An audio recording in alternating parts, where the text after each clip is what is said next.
Amen. Nous bénissons le Seigneur ce matin pour sa présence au milieu de nous. Vous savez, il y a une particularité ici à la parole éternelle. C'est le moment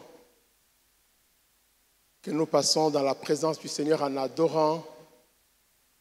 Il y a tellement une présence que des fois on a l'impression qu'on a fini. On peut déjà partir parce que l'Éternel est là, il nous a visités, il nous a fait du bien. C'est le meilleur moment de ces rencontres, c'est quand nous adorons le Seigneur. Vous savez, j'ai déjà compris une chose. Pour ceux-là qui se disent, je vais au culte pourvu que je ne manque pas le temps de la parole, vous faites des erreurs graves. Le moment de Dieu, c'est le temps que nous les louons et nous l'adorons. Dieu n'est pas impressionné par le temps de la parole. C'est sa parole, ça ne l'impressionne pas. Dieu aime quand nous l'adorons. C'est dans l'adoration, dans la louange, qu'il transforme les vies des hommes. La parole, nous parlons de sa part. Et nous écoutons pour ceux qui sont à l'audience. Mais quand nous adorons, nous lui rendons un culte agréable. Et il aime ça. Alléluia. Je ne sais pas si vous avez reçu ou vous avez raté le moment que nous venons de passer. Mais en tout cas, moi, j'ai reçu.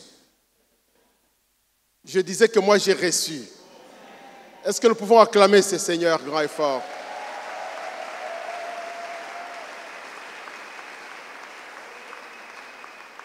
Dieu est là, Dieu est là. Amen.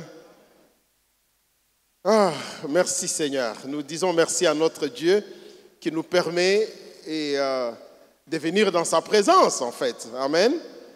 Merci Pasteur Kali, Papa Kali, Maman Yvette. Merci en tout cas, que Dieu vous bénisse abondamment. Merci parce que par vous, nous avons l'occasion, l'opportunité de nous présenter devant ce peuple. Chaque fois très souvent quand nous sommes à Kinshasa, et ce n'est pas quelque chose à prendre à la légère, ni en l'air comme ça. Nous apprécions cette considération et cet amour que vous témoignez à notre égard. Merci Maman Yvette, la femme du pasteur, parce qu'elle m'a appelé le mari de Maman Florence, la femme de mon frère et ami, Pasteur Kali. Merci parce que vous faites la force de cet homme. Je le regardais en train de prier en tenant les mains de son mari là. Je disais voilà la force. Un couple est uni et est ensemble. Continuez à nous suivre derrière. Nous sommes déjà à 35 hein, que ma femme ne m'écoute pas. C'est combien encore? Calculez un peu. 1990, 90 jusqu'à... combien?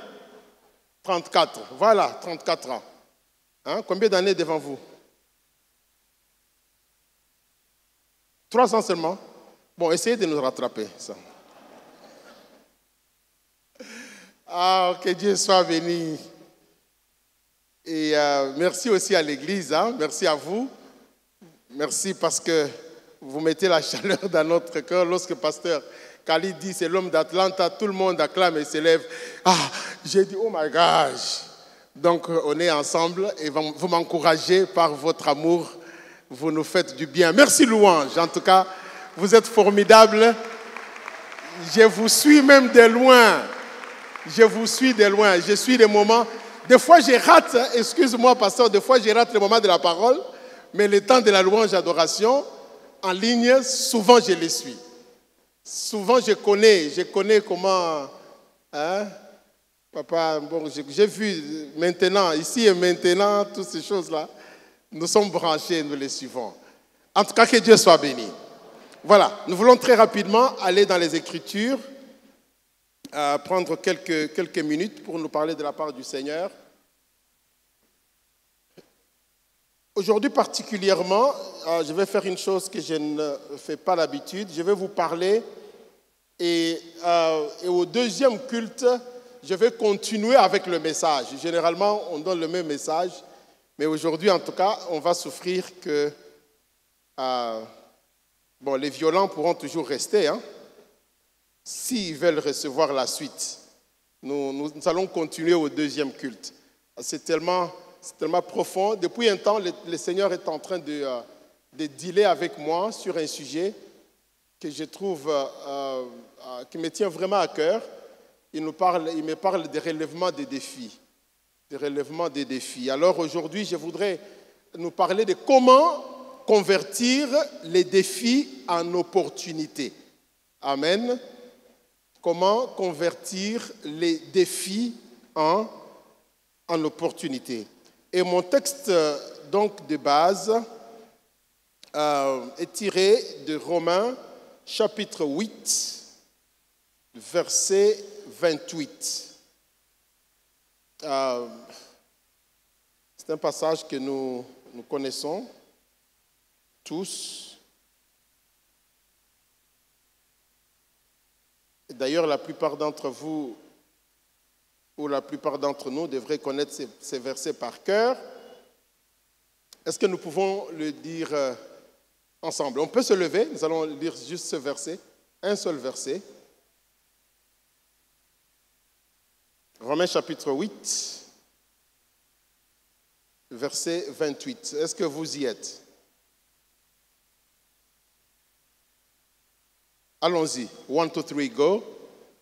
Nous savons du reste que toute chose concourt au bien de ceux qui aiment Dieu, de ceux qui sont appelés selon son dessein. Amen. Seigneur, bénis ta parole, utilise-moi pour communiquer ta volonté auprès du peuple. Je diminue afin que tu puisses croître, que je sois juste cet instrument que tu utilises pour transformer et changer la vie de quelqu'un. Au nom de Jésus, nous prions ainsi. Amen. Comment convertir les défis en opportunités? En prenant juste un peu de temps pour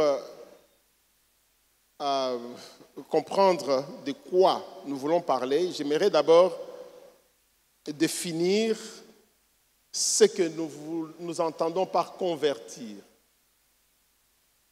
Un terme utilisé au milieu des chrétiens plus pour venir à Jésus. Donc, quand on est converti, on sort du camp du monde pour venir en Christ. Mais dans quel contexte ce mot est utilisé dans notre thème? 4 définitions pour convertir. Convertir, c'est passer d'une forme ou d'une fonction à une autre. Passer d'une forme ou d'une fonction à une autre. Passer d'une forme ou d'une fonction à une autre, c'est aussi modifier pour une utilisation plus efficace. Modifier pour une utilisation plus efficace. Donc quand nous parlons de convertir les défis en opportunité, nous voulons que les défis puissent être modifiés pour une utilisation plus efficace. Troisième définition, c'est s'approprier sans droit. Convertir, c'est s'approprier sans droit. S'approprier, donc prendre ça même. C'est-à-dire que lorsque tu traverses les défis, tu t'appropries les opportunités, même si tu es au milieu de plusieurs complications, mais toi, avec ou sans droit, tu t'appropries des opportunités au milieu donc de ce défi. La 4e définition, c'est échanger contre un équivalent. Échanger contre un équivalent. Échanger contre un équivalent. Ensuite, c'est quoi alors les défis? Les défis, c'est la situation d'être confronté à quelque chose qui nécessite un grand effort. OK? C'est la situation d'être confronté à quelque chose qui nécessite un grand effort spirituel ou physique pour réaliser avec succès et qui met donc à l'épreuve les capacités d'une personne. Les défis, ce sont des problèmes, les défis, ce sont les difficultés, les défis, c'est les souffrances, c'est les complications, c'est les événements bizarres qu'on rencontre dans la vie. Dans la vie aujourd'hui, nous rencontrons tous beaucoup de défis. Nous rencontrons beaucoup de défis. Donc je disais que c'était la situation d'être confronté à quelque chose qui nécessite un grand effort spirituel ou physique pour être réalisé avec succès et qui met donc à l'épreuve les capacités d'une personne. Les défis, ce sont les souffrances, ce sont les difficultés, ce sont les complications, les épreuves, les différentes choses bizarres que l'on peut rencontrer dans la vie. D'une manière générale, nous sommes confrontés à deux problèmes. En tant qu'humains, en tant que chrétiens, en tant qu'enfants de Dieu, il y a deux catégories de personnes. La première catégorie, ce sont les personnes qui voient les opportunités au milieu de problèmes. Première catégorie de personnes, ce sont des personnes qui, lorsqu'ils rencontrent des problèmes, eux, ils voient, au milieu de ces problèmes, ils voient des opportunités. La deuxième catégorie, ce sont ces personnes qui voient toujours des problèmes au milieu des opportunités. Je ne sais pas si vous avez déjà vu des personnes comme ça. Tu es devant une situation, pour lui, il voit que, waouh, c'est une opportunité pour quelque chose de bien. Il y en a d'autres, devant les opportunités, eux, ils voient toujours des défis. Alors, en tant que chrétiens, mon conseil pour nous, c'est que nous devrions appartenir à la première catégorie de ces personnes qui voient toujours les opportunités au milieu de défis. Est-ce que vous êtes avec moi jusque-là? C'est bon? C'est bon? Non? C'est bon, hein? D'accord. Alors, je reviens à notre texte de base. Nous savons du reste que toute chose concourt au bien de ceux qui aiment Dieu, de ceux qui sont appelés selon son dessein. Je suis tombé sur une version de la Bible, une version anglaise. C'est la version de la Bible, si je peux traduire la Bible amplifiée en anglais, c'est l'Amplifier Version. C'est une version je ne sais pas comment dire, amplifiée, quoi. Vous êtes des francophones, vous comprendrez mieux. Mais j'ai traduit cette version en français. Le verset, je l'ai traduit en français. Le même verset, la version amplifiée dit ceci. Nous sommes assurés et nous savons que Dieu étant partenaire dans leur travail, toutes choses travaillent ensemble et s'intègrent dans un plan pour le bien et pour ceux qui aiment Dieu et sont appelés selon son dessein. Donc ce verset veut dire ceci, que pour les personnes qui aiment Dieu, ils ne sont pas seuls dans leur parcours, Dieu travaille avec eux.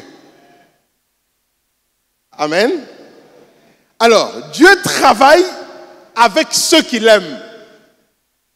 Étant partenaire, je prie que l'Éternel soit ton partenaire de tous les jours. Rassure-toi, bien-aimé, que tu n'es pas seul. Quand tu te réveilles le matin, j'ai développé une culture que quand je fais ma prière matinale, je bénis le Seigneur. Je dis toujours, Saint-Esprit, sois mon partenaire en séjour, sois mon associé. que sur ce parcours de la journée, je ne sois pas seul. Dans mes entreprises, que je ne sois pas seul. Jésus a dit, je ne vous abandonnerai jamais. Je serai avec vous tous les jours jusqu'à la fin du monde. Alors prenez assurance chaque matin quand vous vous réveillez, dans votre temps de prière, priez afin que vous développiez dans votre cœur cette conviction profonde que vous vous engagez dans la journée avec un partenaire qui n'abandonne jamais. Mon associé, il marche avec moi. Alors il dit, Dieu étant partenaire, donc travaillant avec vous comme partenaire, il fait que toutes choses puissent travailler ensemble et s'intègrent dans un plan. Je disais, nous avons tous des défis. D'ailleurs, les défis sont là, sont réels, ils nous attendent tous les jours, ils sont tous devant nous. Quand tu te réveilles le matin, tu as prié, mais les défis aussi t'attendent à la porte pour te confronter alors que tu pars de la journée. Alors, ce verset veut dire que Dieu va faire que, pendant qu'il travaille avec toi, il va prendre tous les événements, tous les défis, le faire intégrer dans le plan qu'il a pour toi. Rappelez-vous de Jérémie 29, verset 11. La Bible dit que, n'est-ce pas, je connais le projet, la Bible anglaise dit le plan que j'ai pour toi. C'est un plan de bonheur et non de malheur pour te donner un avenir. Donc en réalité, Dieu a un plan pour nous. Je peux ne pas le connaître, mais lui, il a un plan. Alors, qu'est-ce qu'il fait? Tous les événements de ta vie, Dieu va le faire intégrer, que ça puisse entrer dans le plan. Voyons, disons, c'est ça le plan de Dieu. Okay? C'est limité, n'est-ce pas? Donc, il y a deux choses. Lorsque tu dois passer dans un trou, ou dans un canal, dans une canal, le ou là, ça dépend de celui qui l'emploie. Alors, Dieu nous dit ceci, il a tracé un plan pour ta vie. Il a tracé un plan. Mais dans ce parcours, tu rencontres des défis. Tu rencontres des choses. Alors, qu'est-ce que Dieu fait? Il va faire que tout ce qui se passe là puisse, quoi qu'il arrive, même si c'est gros, si c'est petit, il va faire que ça puisse passer dans le plan. Je ne sais pas si vous comprenez. Le mot anglais, c'est to fit. It's gonna fit. Ça va, ça va fit into it. Donc, que ça soit bon, que ça soit mauvais. Donc, les défis de la vie, là, il faut commencer à les voir autrement. Donc Dieu est capable, il est le seul qui est capable. Que tu connais les échecs, les réussites, les ça va pas, les réjections, les complications, le maladie, mais à la fin de la journée, Dieu va prendre tout ça. Il va faire que ça vienne ensemble pour que ça participe dans le plan qu'il a déjà tracé pour ta vie. Est-ce que quelqu'un me comprend là? Donc, au lieu de pleurer au milieu des défis, vois une opportunité. Donc, tout ce que Dieu fait va participer à l'accomplissement du destin qu'il a déjà préparé pour ta vie. Donc, même les échecs d'hier étaient préparés par Dieu pour que tu puisses aujourd'hui devenir l'homme que tu es. Ah! Non, Église, est-ce que vous êtes avec moi? Dieu dit, je connais le plan, le projet que j'ai formé pour toi. Donc ne t'inquiète pas, ça ne va pas aujourd'hui. Moi Dieu, même si toi tu ne connais pas, moi Dieu, je connais. Alors, j'aimerais qu'on lise un peu ces Jérémie 29 là. Les Jérémie 29, 11. Ok? Il dit, car je connais les projets que j'ai formés sur vous, dit l'Éternel, projets de paix et non des malheurs. Hein? Continuez la lecture. Afin de vous donner un avenir et de l'espérance. Alors, la Bible, parole de vie, dit ceci. Oui, moi le Seigneur, je connais. Oui, moi, il atteste. Oui, moi le Seigneur. Peut-être que toi tu ne connais pas, mais moi le Seigneur, je connais le projet que je forme pour vous. Je le déclare. Ce ne sont pas des projets de malheur. Alléluia. Mais ce sont des projets de bonheur. Je viens dire d'arrêter avec ces prophètes de malheur. Nous vivons dans une génération maintenant où on a trop de prophéties de malheur dans les vies des gens, où tu te demandes, est-ce qu'on cherche à manger ou bien on cherche vraiment à faire du bien aux hommes? Laissez-moi vous informer que nous en pâtissons beaucoup, surtout, je ne sais pas comment ça se passe ici, mais chez nous là-bas, on souffre dans nos églises, Papa Kali. Nous avons des chrétiens dans nos églises qui ont des prophètes au Congo. Donc pendant que nous on est là, on les enseigne tous les jours, chacun a un prophète. Et ces prophètes ont déjà compris. Ils jouent avec leur tête.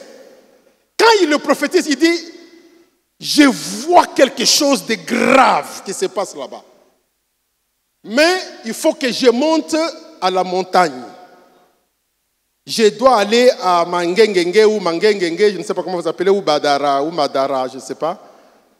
Tu fais un transfert de 500 selon les instructions de Dieu et je vais aller prier pour votre famille.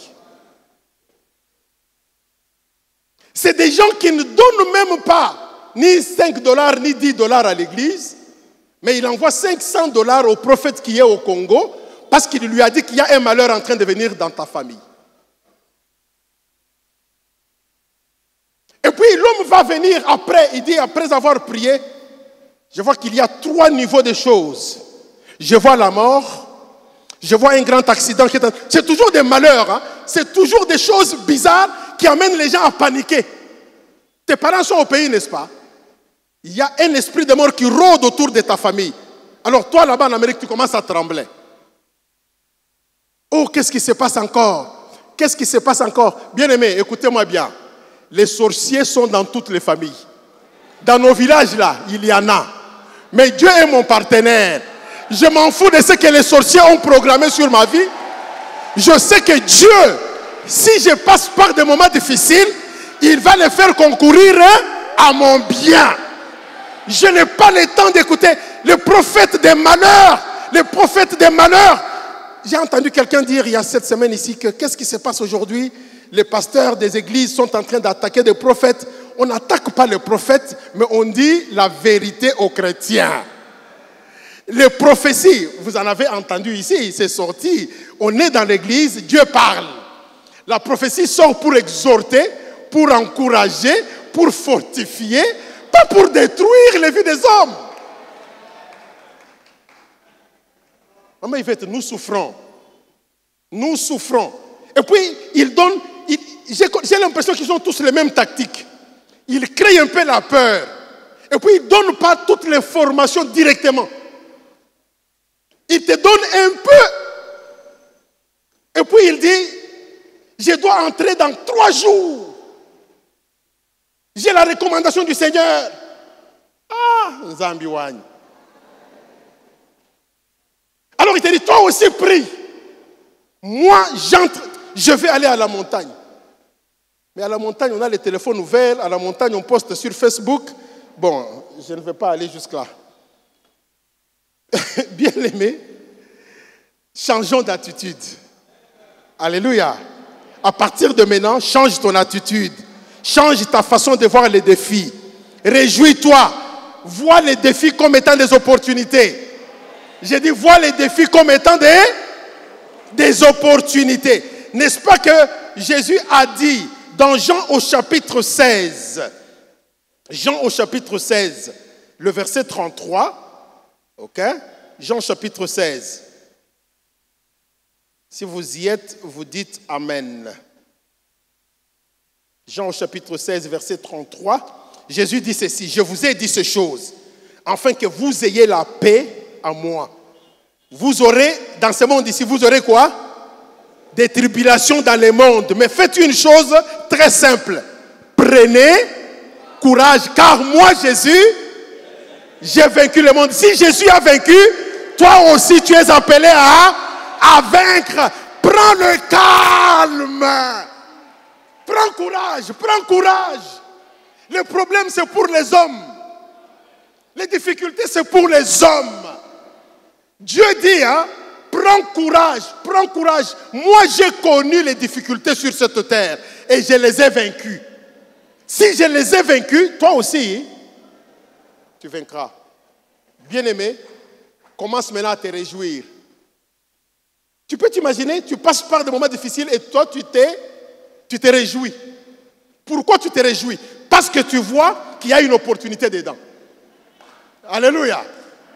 Tu vois que quelque chose de bien va sortir de là. Tu vois le lion, tu vois le miel dans la tête du lion. Je dis que dans la tête du lion, il sortira quoi? Du miel. Réjouis-toi, réjouis-toi. C'est très difficile, hein? Mais c'est la réalité. C'est très difficile. Il est difficile de se réjouir des épreuves et des difficultés. Mais la vérité est que Dieu est à l'œuvre même lorsque nous ne le voyons pas. Dieu est à l'œuvre même lorsque nous ne le sentons pas. Il travaille. Ce n'est pas ce que tu sens, même si tu ne sens pas que ça marche. Mais Dieu est en train de faire marcher quelque chose en dessous là. Les difficultés de la vie produisent la fermeté. Les difficultés de la vie, l'acte d'être résolument ou consciencieusement ferme et inébranlable. C'est-à-dire que quand tu passes par des moments difficiles, tu acquiers de la maturité. Dieu forge ton caractère. En fait, c'est pour te préparer à quelque chose de grand.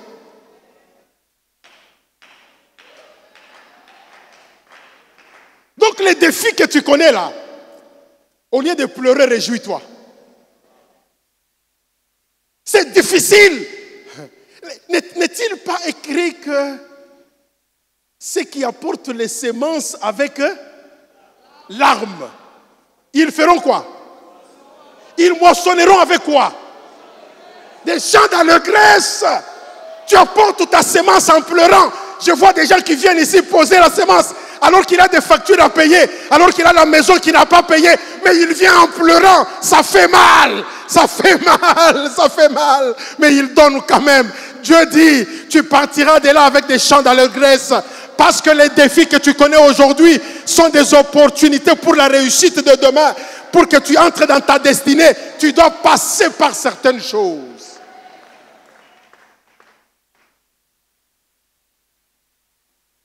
Moi, j'ai fait l'ingénierat en électromécanique.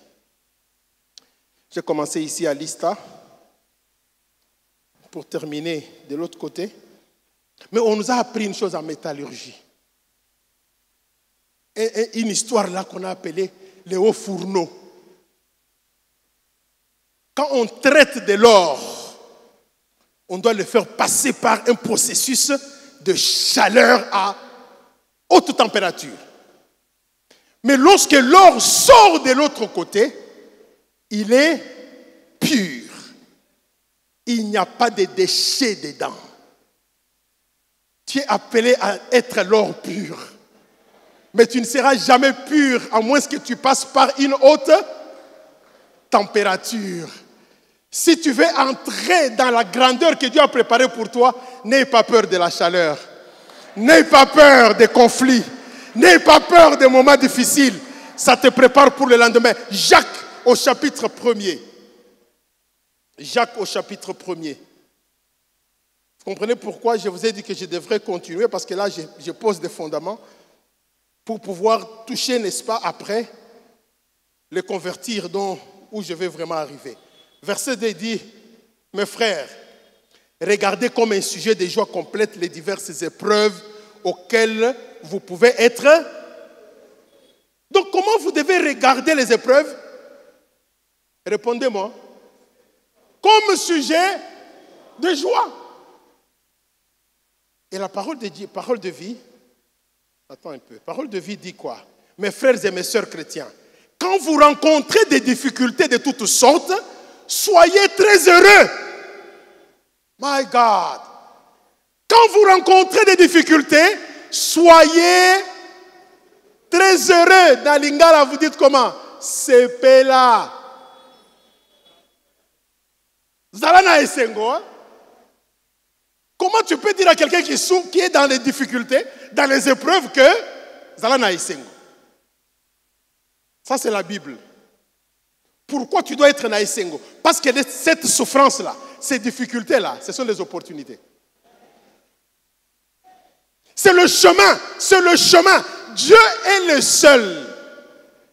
Il n'y a que Dieu, mon frère, viens, qu'un homme peut connaître échec aujourd'hui, tribulation demain, monte.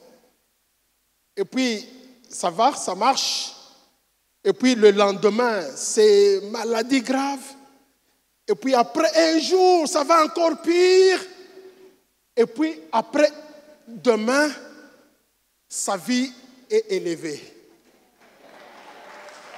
Donc, les mathématiques de Dieu, ce n'est pas comme les mathématiques des hommes. Vous, les intellectuels, dites-moi dans quelle mathématique moins 5, moins 25, moins 40, moins 75, moins 2010, plus 1 donne 90 millions. Dans les calculs des hommes, ça n'existe pas. Il est le seul capable de faire concourir toutes choses, les bons et les mauvais, les mauvais et les bons.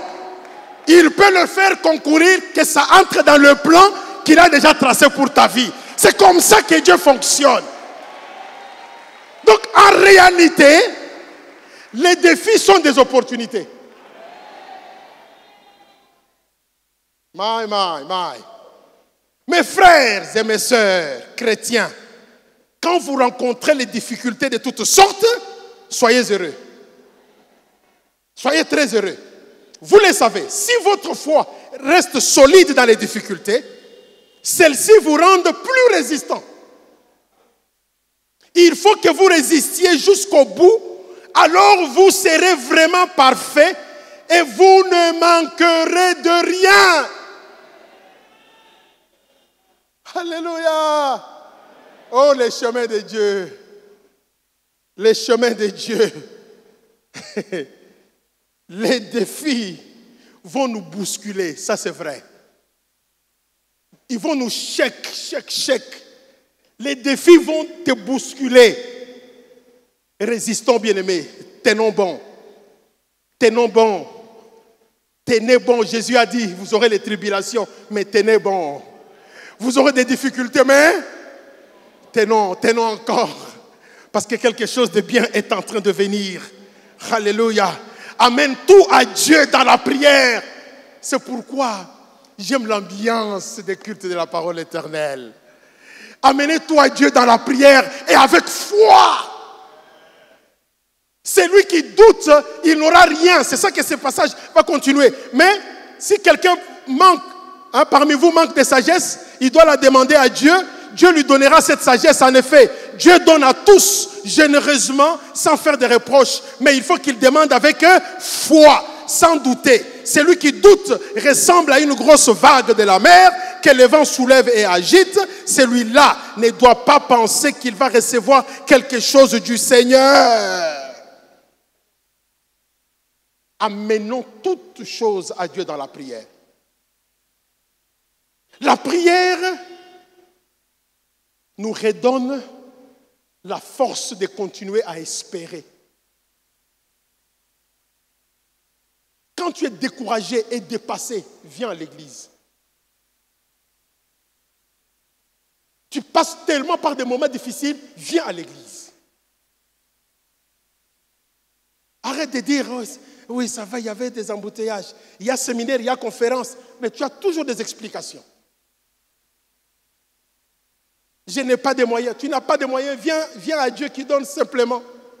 Alléluia. Viens à Dieu. J'ai dit, viens à Dieu.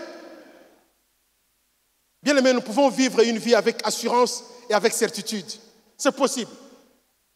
Ça ne dépend pas. Arrête de regarder les gens dire, oui, il peut parler comme ça parce que lui, il a ceci. Il peut parler comme ça. Non, non, non, non, non, non. Il n'a pas ceci, il n'a pas cela. Nous parlons comme ça parce que nous avons Dieu.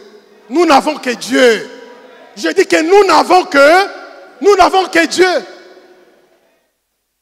Nous n'avons que Dieu. Il y a des gens qui vous regardent, ils pensent que vous là, vous êtes tellement, vous avez tellement, ils ne comprennent pas qu'on n'a pas tellement, on n'a que Dieu. Nous comptons sur Dieu, nous ne comptons que sur Dieu. Hey! C'est ici là où j'ai entendu les gens dire Sokinzambete. Si ce n'était pas Dieu, si ce n'était pas Dieu.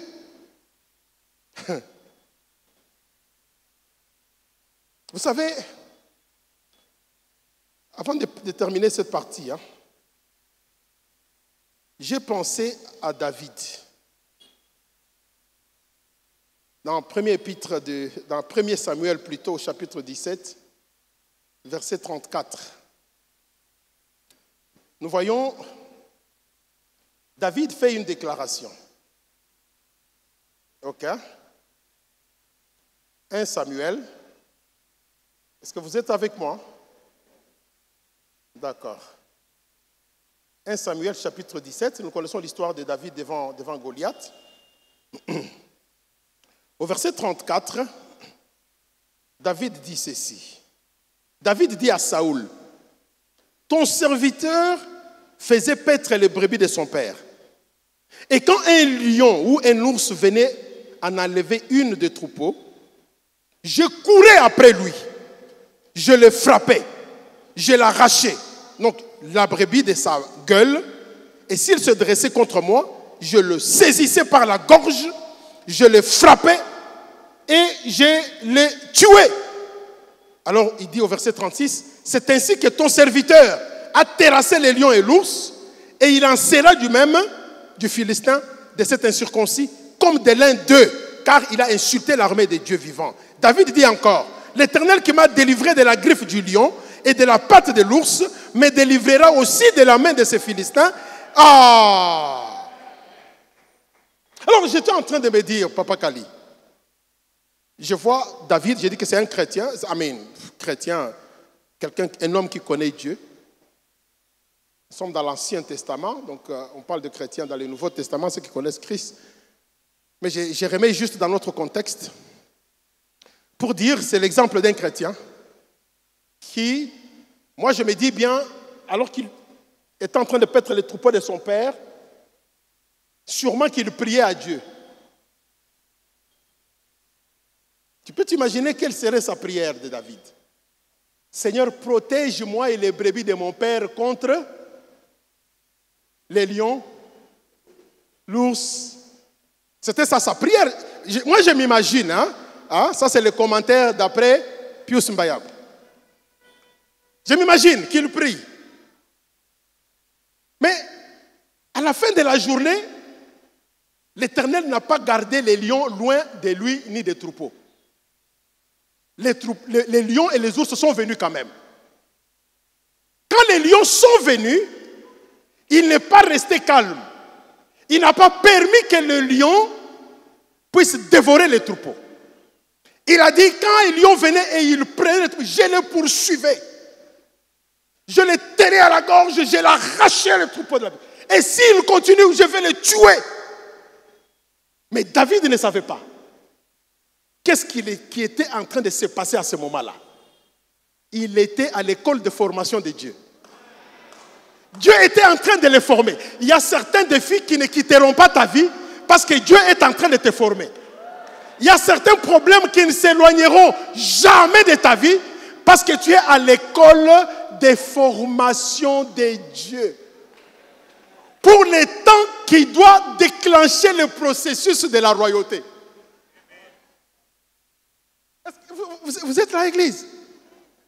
Alors maintenant, David, il se retrouve devant Goliath. Et devant Goliath, tout le monde est perdant. Toute l'armée d'Israël est perdant. David, lui, il regarde, il ne voit pas les problèmes. Qu'est-ce qu'il voit? L'opportunité. C'est d'ailleurs la raison pour laquelle il a demandé qu'est-ce qu'on fera à la personne qui éliminera. Quels sont les avantages? Quelles sont les choses? L'opportunité qu'il y a devant moi ressemble à quoi? Il dit, cet homme, il ne va pas payer les taxes, il deviendra le gendre du roi. Donc il entre dans la royauté, il deviendra prince parce qu'il va épouser l'enfant. Et David dit, Ngayoyo, moi j'ai été déjà formé à l'école de Dieu pour ces jours comme celui-ci. Tu veux entrer dans la grandeur, mais tu ne veux pas la préparation pour la grandeur. Vous êtes là, église? Quand on vient à l'église, là, on nous prépare. Mais la vraie chose, c'est là dehors.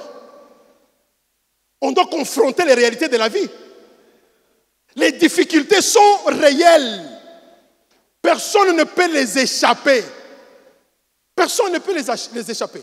Donc, le rôle des défis, c'est pour nous préparer à être utilisés par Dieu. Alléluia. Donc, en réalité, les défis sont de bonnes choses. Les difficultés sont de bonnes choses. Les problèmes sont les bonnes choses. Donc, aujourd'hui, là, si tu regardes dans cette salle, je crois que chaque personne ici peut te dire un défi qu'il connaît maintenant. Mais je suis venu pour te dire que ces défis-là que tu rencontres aujourd'hui, c'est en effet des opportunités. C'est en effet des opportunités. Donc, en tant que chrétiens, changeons notre langage. Alléluia. Changeons notre attitude. Au milieu des défis, voyons les opportunités. Quand ça ne marche pas, voyons les opportunités. Donc, les défis, ce n'est rien d'autre que les opportunités pour Dieu de pouvoir exposer ses œuvres. Amen. Donc, quand tu passes par des moments là, les compliqués là, Dieu est en train de te regarder et dire, maintenant je vais vous montrer des choses. Je vais te faire voir des choses. C'est comme ça que des fois dans ma vie, quand tout est bon, il n'y a aucun problème, je m'inquiète. Oui, je m'inquiète. Je me dis, quelque chose est louche et bizarre. Mais quand il y a des vents, des secouements là, je me réjouis. Je me réjouis parce que je suis secoué parce qu'il y a quelque chose de bon qui m'attend là-bas. Le lion est en train de m'attaquer parce qu'il y a du miel dans la tête de ces lions. Je vais terminer par ici. Pour vous dire, dans Jean au chapitre 9, verset 3, Dieu utilise en fait les défis pour nous amener beaucoup plus proches de lui, pour nous rendre matures, pour développer les dons et les capacités qu'il a mises en nous. En fait, les opportunités, les défis sont les opportunités pour Dieu de pouvoir démontrer ses œuvres dans notre vie. Dans ce texte de Jean, est-ce que vous pouvez vous lever? Nous allons clôturer par là maintenant. Dans ce texte de Jean au chapitre 9, verset 3,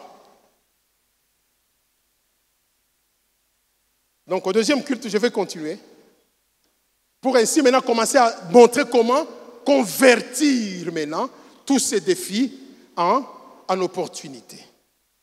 Le verset 3, Jésus répondit, ce n'est pas que lui ou ses parents aient péché, mais c'est afin que les œuvres de Dieu soient manifestées en lui. Nous connaissons l'histoire de cet aveugle qui était né. Cet homme qui était né aveugle. Les gens ont posé des questions au Seigneur. Ils ont dit, mais qui a péché? Est-ce que c'est cet homme ou ce sont ses parents pour qu'il soit né aveugle?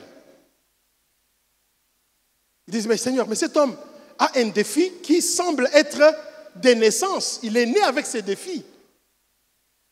Ça vient d'où? Parce qu'on n'a pas tout ce temps ici. J'aurais pu vous parler des sources de défis. Il y a certains défis que nous apportons nous-mêmes dans notre vie. Vous comprenez, n'est-ce pas?